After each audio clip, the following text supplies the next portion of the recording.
Pronto, finalizado o preenchimento da planilha de dados cartográficos do nosso exemplo,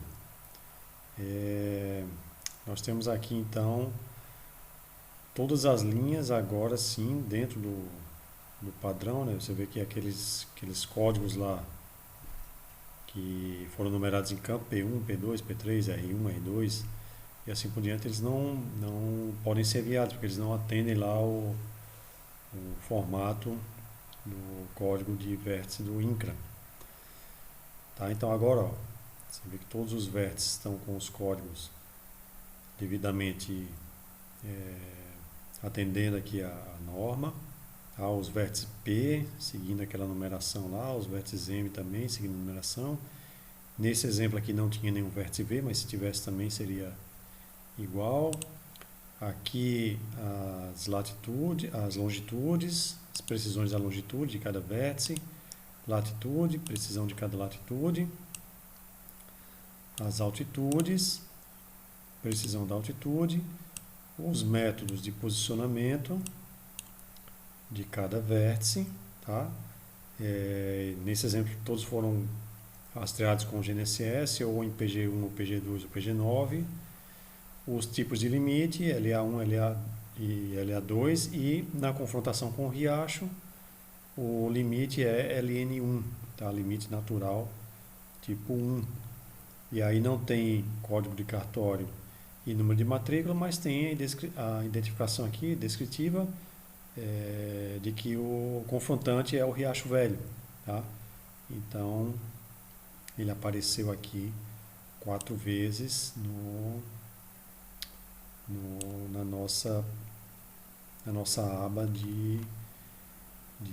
do perímetro, tá? É apenas uma aba de perímetro.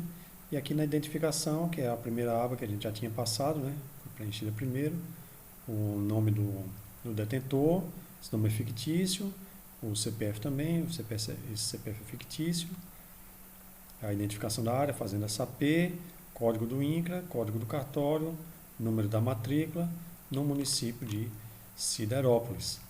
Então, finalizado o preenchimento, nós podemos rodar aquela extensão do CIGEF que vai fazer a validação do preenchimento dos dados. Então, ela fica aqui, ó, no menu, ela foi instalada, né? Só precisa ser instalada uma primeira vez, aí ela fica na máquina, tá? Então, aqui no Calc, eu vou clicar no menu CIGEF e dentro dela só tem uma opção que se chama validação. Se tiver tudo sido preenchido corretamente, a validação vai nos mostrar, caso contrário, ela vai identificar o erro. Tá? Então, clicou em validação, tá aqui, ó, verificação de planilha, e aí ela está me indicando que na aba de identificação tem um erro. Esse erro está anotado aqui, está indicado qual é, valor do CPF inválido. Claro, né?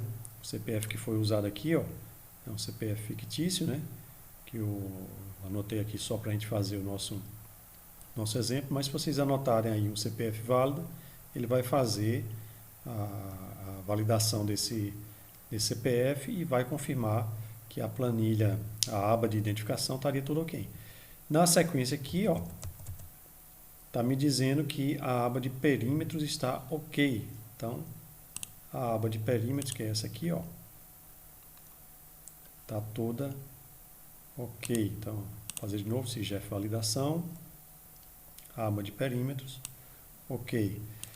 Quais foram os testes que ele fez aqui na área de perímetros, que a extensão fez aqui na área de perímetros? Ela verificou se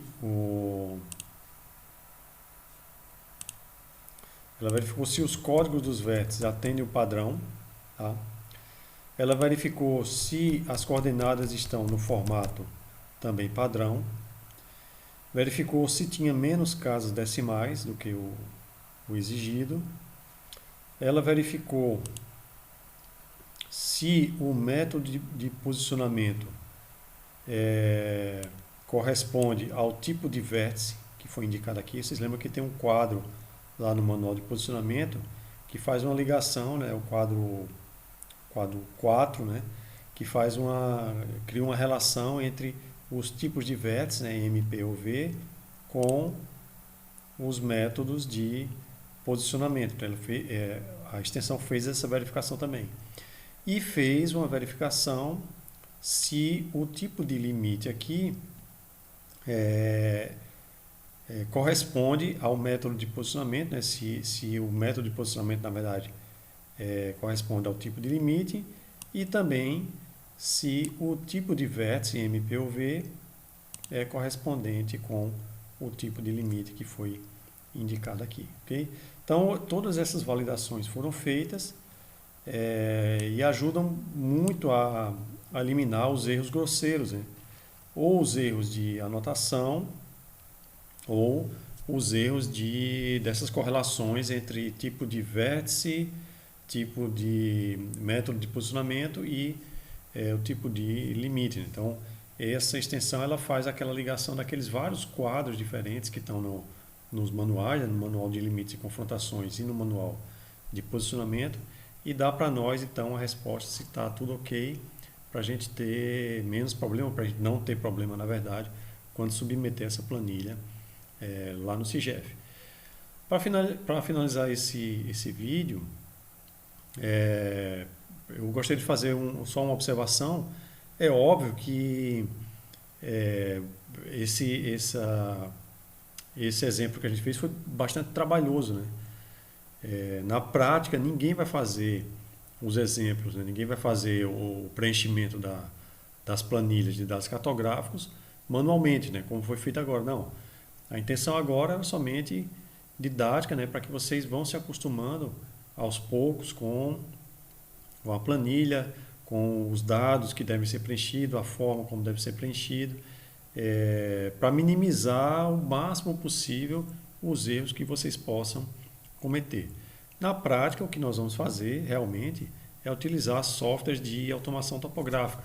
Então, os softwares que estão aí no mercado, eles são capazes de fazer todo esse preenchimento automaticamente, mas os dados do preenchimento têm que vir de algum lugar, né?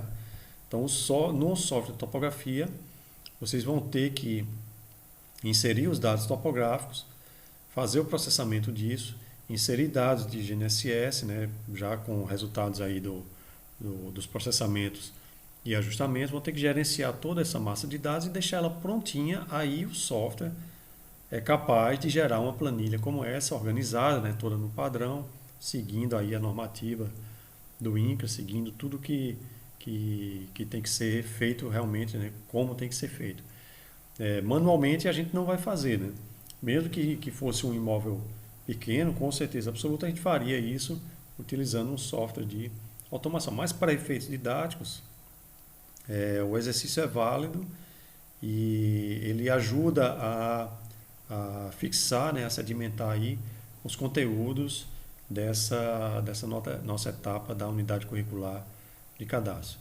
Eu vou encerrar esse vídeo por aqui e aí depois a gente volta com um vídeo sobre as consultas no CIGEF. Valeu!